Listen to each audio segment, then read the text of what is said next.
Hello, Internet. I am outside in my backyard because it's nice out, so I figured I should be out here at least a little. But I don't want to talk about the weather. I want to talk about Supernatural and the last episode of Supernatural. And, yeah, fan reaction is people are pissed, to put it bluntly. I mean, a lot of people are, or annoyed at the very least. Fair few people are being positive about it, and those who are being positive seem to be, needing to work with the show to make it better than it seemed to have come across to a lot of people. Okay, and usually I am the first one to sort of defend the show, or at least, engage with criticism and say some positive things, because usually most of the people who bitch about the show and complain about the show are people who are offended at literally everything. And honestly, I wonder a lot of the time why the sort of Tumblr crowd watches Supernatural, because I think to myself, like, dude, seriously, what show do you think you're watching? I mean, if you want a show with better representation of whatever minority group or women that you want, Supernatural isn't it. I mean, it's always been a show about two white dudes, so if you don't like that, go watch something else, anything else. Why the hell are you still watching Supernatural? Anyway, so yeah, but this time I'm just sort of with everybody else, with being pissed and being annoyed. Well, I'm not pissed so much as I'm tired. I think I'm just tired and sort of sick of Supernatural, because My Brother's Keeper basically served up in spectacular fashion all of the problems that Supernatural has and has had for years, even way back in Kripke's era, and gave me basically none of the stuff I actually like about Supernatural and the reasons why I still watch it.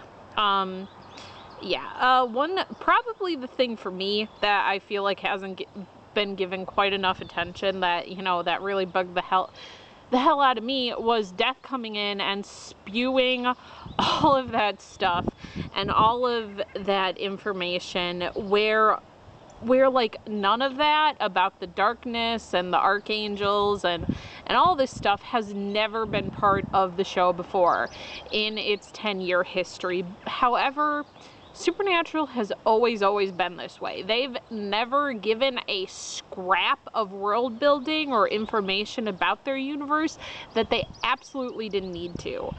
And they sort of figure out what things are later. Like demons did not start out as being souls that were, corrupted in hell and then spit back out. That was Ben Edlund's idea. That was not Eric Kripke's idea. He did not think that going into the show.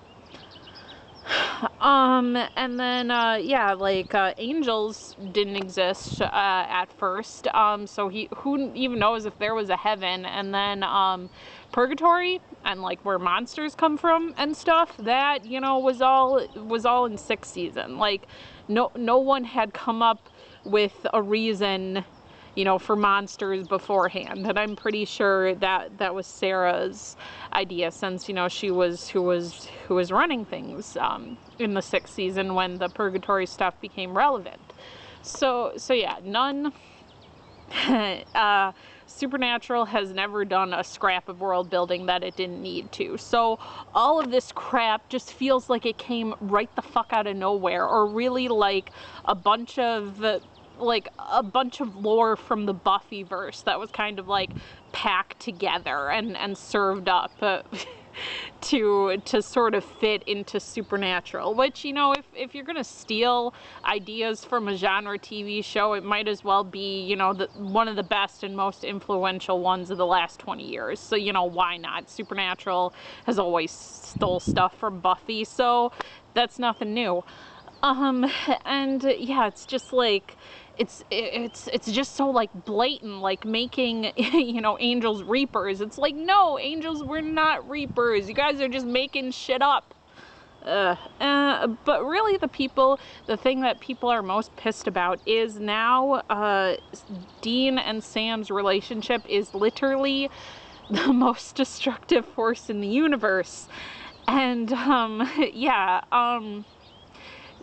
there was a post about a post up of a review that somebody did, and they said there are certainly characters like, you know, Joffrey Baratheon from Game of Thrones, who were supposed to be like, oh, this is a really bad and evil character, look at all the bad and evil shit that they do. But we're supposed to think Sam and Dean are good characters and good guys. Like, we're not supposed to be, you know, like, absolutely appalled by their actions where they decide to take, you know, the lives of countless of innocent people and you know, the entire universe over each other. Like, that's not good. That's horrendously selfish.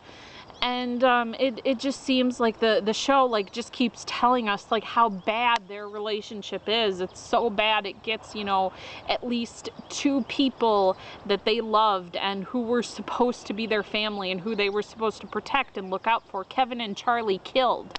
Like, didn't they love these people? Didn't they mourn them? Didn't they learn a lesson from all of that about their horrible relationship? Like, shouldn't, you know, like, alarm bells be going off in their head, making them see, you know, shaking them out of their complacency to make them learn and make them grow and make them change?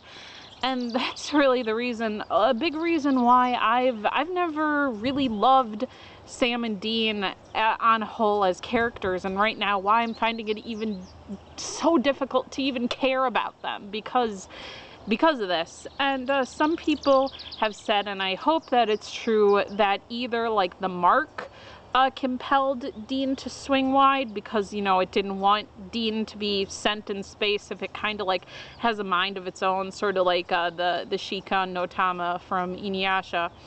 Or possibly like Dean's, you know, subconscious like just made him do it, where like in the forefront of his mind, like he was totally ready to kill Sam and go off into space and all of that, but like because he's still messed up in his head, he swung wide and killed Death. And there's another thing, people are also really sick of seeing awesome reoccurring characters that we really love being sacrificed on the altar of Dean and Sam's bro dependency. Like, you know, Kevin and Charlie, like I said before, now Death is dead, and even that one rando Rudy got killed off again because of because, you know, of Sam and Dean's issues that they have yet to deal with. So right, that's another thing, like, we as fans are just really sick of seeing happening.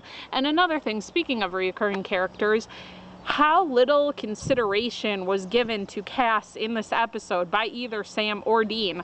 I mean, like, Cass, Sam doesn't say anything to Cass, you know, at the start of this episode, like, oh, I heard, you know, Dean banged you up, like, are you okay? Like, something like that. Or I mean, I understand why Sam and Dean didn't call Cass, you know, about Death's plan. Because that would have stopped the spell and they needed the darkness to come up. I get that. But what I don't get is, like, Dean didn't even take a second to turn to Death and say, you know, oh, after you send me wherever you're gonna send me, you know, tell Cass what happened to us. Like, that would have been it. Like, literally, that's all that would have been needed. And I mean, like, Destiel subtext pushed totally to the side. Like, yeah, like, this character is supposed to be Sam and Dean's other brother. This is supposed to be their best friend. This is supposed to be somebody they think of as family, somebody they're supposed to love. And, like, not even a word is paid to this character. No attention is paid. He's just a tool to be used by the plot or the Winchesters as things demand. And it's just like, you know, as somebody who, Cass is my favorite character who's still alive, you know, I'm angry about that. And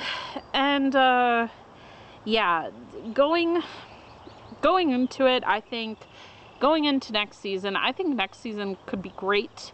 I think I don't know how they're gonna do it, but I think it could be really good if next season is the last season, because to change Sam and Dean's relationship, to tie up the strings, to maybe even bring Lucifer and Michael back, since they talk so much about the archangels, to maybe, oh, a bird, to maybe actually do something with all of this Destiel subtext they've had forever. It could really only happen in the last season. So please, for the love of God and Christmas, let this next season be the last season. Let it end, please. Sayonara, auf Wiedersehen.